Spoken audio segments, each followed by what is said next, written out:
નમસ્કાર મિત્રો, દેશ અને દુનિયાના સુપરફાસ્ટ સમાચારમાં તમારું સ્વાગત છે। સૌથી મોટા સમાચાર સામે આવી રહ્યા છે પંચમહાલથી। પંચમહાલના હાલોલમાં આભ ફાટ્યો। 6 કલાકમાં 9 ઇંચ વરસાદથી જળબંબાકારની પરિસ્થિતિનું નિર્માણ થયું।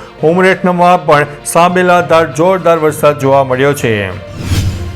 પંચમહાલમાં 6 દિવસથી મેઘમહેર જોવા મળી છે। પાનમ ડેમના દરવાજા ખોલવામાં આવ્યા છે। ખેડૂતોમાં ખુશીની લહેર વ્યાપી ગઈ છે।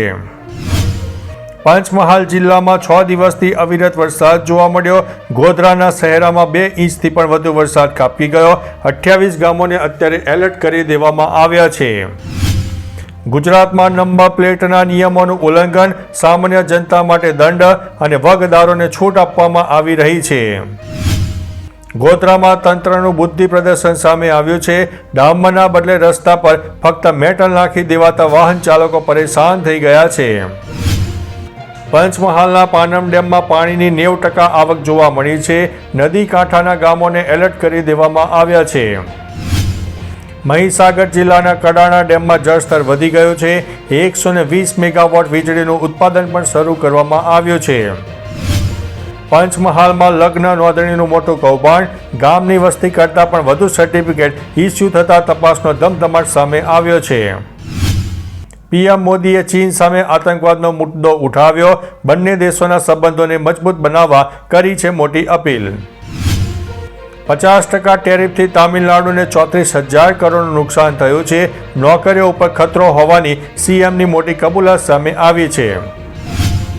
મહેસાણા જિલ્લાના થોળ ગામે આવેલી રાધાકૃષ્ણ પાંજરાપોળમાંથી એક દુઃખદ ઘટના સામે આવી છે, જ્યાં અંદાજિત 20 જેટલી ગાયોના મૃત્યુ થયા હોવાના સમાચાર છે।